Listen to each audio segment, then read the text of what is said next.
Géopolitique, bonjour Gallagher Fenwick. Bonjour. Ce matin, vous allez nous parler d'une démarche risquée selon vous, du président ukrainien Zelensky sur le dossier qui oppose l'Arménie à l'Azerbaïdjan. Le calcul est complexe, mais il peut se résumer par une image et un tweet. L'image d'abord.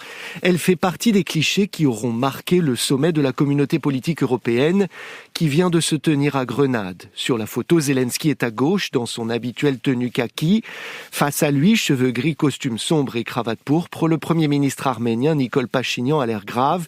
Ces deux-là ne s'étaient jamais rencontrés. Deux hommes venus chercher le soutien de l'Europe face à des menaces existentielles. Pachinian et Zelensky auraient tout pour s'entendre, peut-être en échangeant dans la langue qu'ils ont en commun, mais qui les renvoie à leur passé soviétique, le russe. Deux des grands-pères de ces quadragénaires servaient dans les rangs de l'armée rouge et sont morts en combattant le nazisme.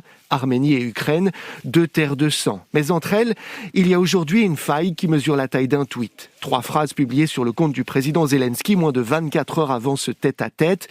L'Ukrainien y remercie son homologue azerbaïdjanais qu'il vient d'avoir au téléphone et qui lui envoie de l'aide humanitaire. Ensemble, ils ont, je cite, réaffirmé leur attachement au principe de souveraineté et d'intégrité territoriale. Le président ukrainien ne nomme pas le Haut-Karabakh. En étant prudent dans les mots qu'il emploie, Volodymyr Zelensky court un danger plus grand que celui de froisser un interlocuteur dont il estime avoir besoin, le danger d'être accusé de cynisme. Mais pourquoi dites-vous cela, Gallagher ? L'Ukraine incarne des valeurs qui sont agressées. Or, il y a un calcul très froid, peut-être hasardeux dans l'approche du président Zelensky sur le Haut-Karabakh.